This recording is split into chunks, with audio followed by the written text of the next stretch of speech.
Hello बच्चों, कैसे हैं आप सब। आशा करती हूँ कि आप स्वस्थ होंगे, मस्त होंगे और अपनी पढ़ाई में व्यस्त होंगे। आपकी इसी पढ़ाई को आगे बढ़ाते हुए आज हम पढ़ने जा रहे हैं एक नया पाठ, एक नया अध्याय, जिसका शीर्षक है नीड़ का निर्माण फिर।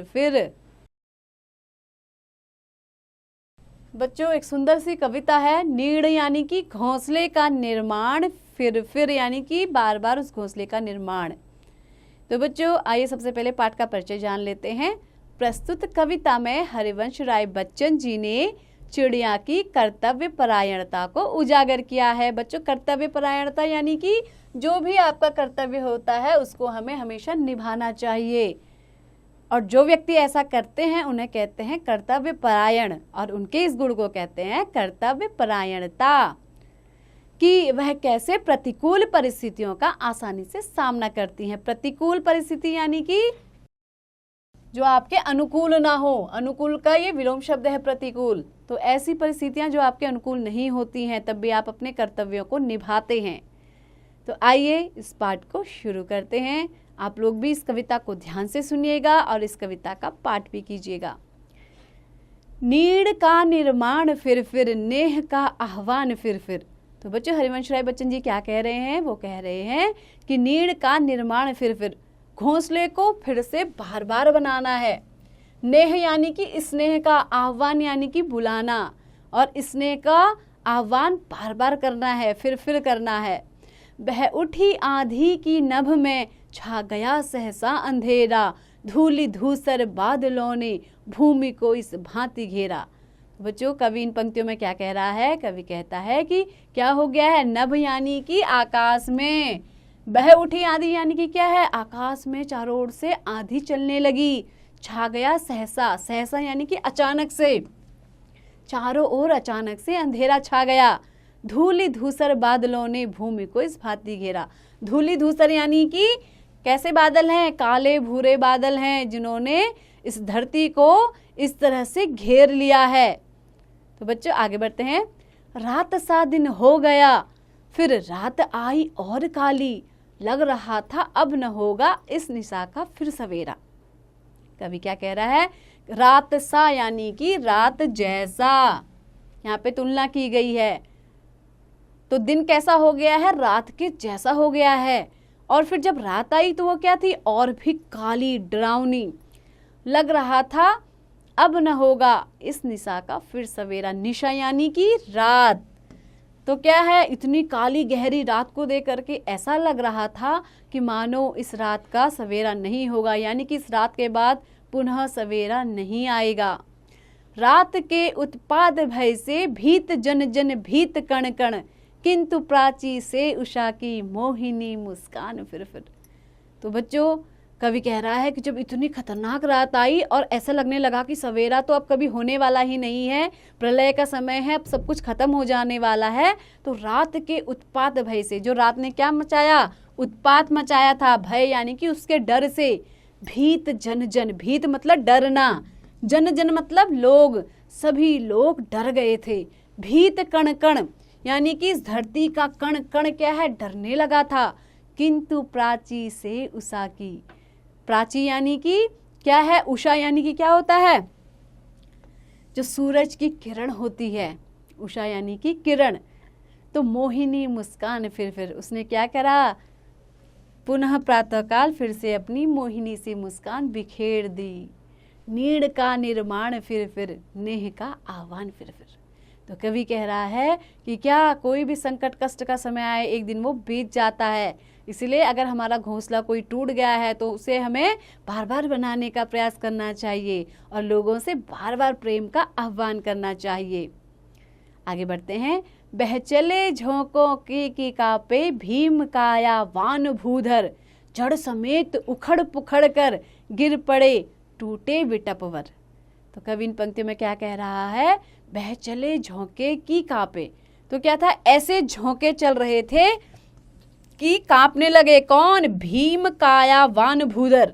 भीम यानी कि भीम के समान, काया यानी कि शरीर वाले, भूधर यानी कि इस धरती के राजा।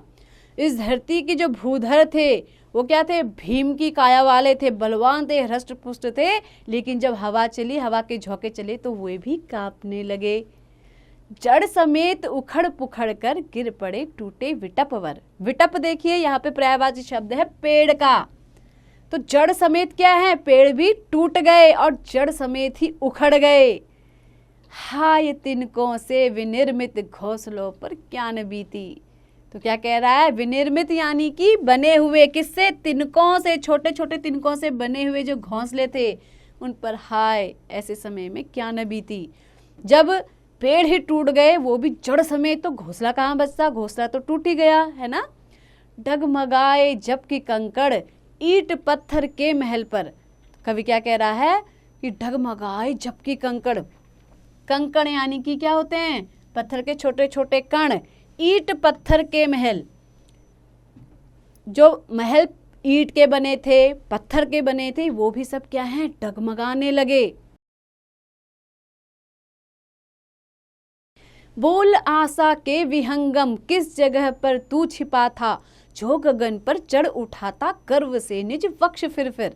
तो यहाँ पे हरिवंश राय बच्चन जी क्या कह रहे हैं, वो कह रहे हैं बोल आशा के विहंगम, हे आशा के विहंगम रूप, किस जगह पर तू छिपा था, तू कहाँ छिप गया था, जो गगन पर चढ़ उठा था, गगन यानी कि आसमान पर, गर्व से यानी कि अभिमान के साथ, निज वक्ष यानी कि अपना हृदय, फिर यानी बार बार।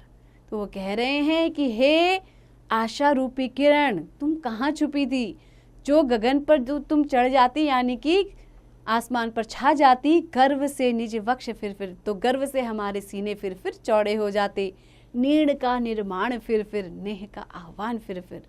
तो कवि कहता है कि मैं नीड़ के निर्माण के लिए बार बार बोलता हूँ, उसी घोंसले के निर्माण के लिए बार बार बोलता हूँ जो बार बार टूट जाता है, और स्नेह के, प्रेम का भी फिर आह्वान करता हूँ। तो बच्चे आगे बढ़ते हैं।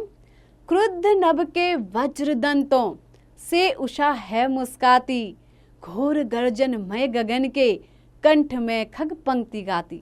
तो क्या कह रहा है, क्रुद्ध नभ, नभ यानी कि आकाश क्या हो गया है, क्रुद्ध यानी कि बहुत ही ज्यादा गुस्से में आ गया है।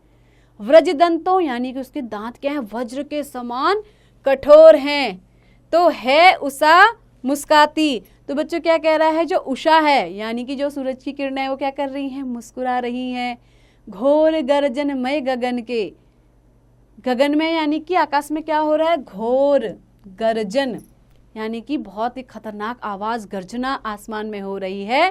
कंठ में खग पंक्ति गाती, खग मतलब पक्षी, पक्षियों की पंक्ति क्या कर रही है, कंठ में यानी कि अपनी आवाज में गा रही है। एक चिड़िया चोच में तिनका लिए जो जा रही है, तो वो क्या कर रही है, एक छोटा सा तिनका अपनी चोच में उठा करके ले जा रही है। वह सहज में ही पवन 49 को नीचा दिखाती, नास के दुख से कभी दबता नहीं निर्माण का सुख। तो कवि इन पंक्तियों में कह रहा है कि सहज यानी कि सरलता से, सहजता से, पवन यानी कि वायु 49 को नीचा दिखाती, क्या कर रही है, 49 यानी कि 49 यानी कि आपके जितने भी जो क्रियाकलाप हो रहे हैं उन सबको क्या कर दे रही है, नीचा दिखाती, यानी कि आपको, आपका मुंह वो नीचा कर देती है। नाश के दुख से कभी दबता नहीं निर्माण का सुख। नाश जब प्रलय हो जाता है, सब कुछ नष्ट हो जाता है, तो उसके दुख से ऐसा नहीं है कि हम हार मान के वहीं पे सब कुछ छोड़ दें। निर्माण का सुख क्या है, हर चीज़ खत्म होती है और फिर से उसका पुनर्निर्माण होता है। तो कभी भी नाश के दुख से निर्माण का सुख दब नहीं जाता है। प्रलय की निस्तब्धता से, प्रलय मतलब जब प्रलय आता है तो निस्तब्धता, देखो जब प्रलय आता है उसके बाद क्या छा जाती है, चारों ओर शांति। जब प्रलय आता है उसके बाद जब सब कुछ नष्ट हो गया तो चारों ओर क्या हो जाएगी, शांति ही शांति। लेकिन क्या है, सृष्टि का नवगान फिर, लेकिन क्या है, ये धरती, ये सृष्टि पुनः नए गीतों को गाना शुरू कर देती है। नवगीत यानी कि नवगान यानी कि नए नए गीतों को फिर से गाना शुरू कर देती है।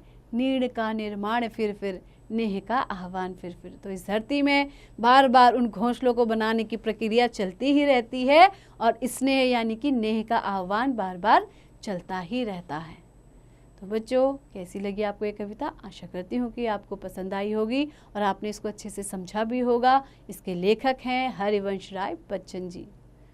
तो बच्चों, ऐसे ही पढ़ते रहिए, आगे बढ़ते रहिए और हाँ, इसका अभ्यास भी जरूर कीजिए।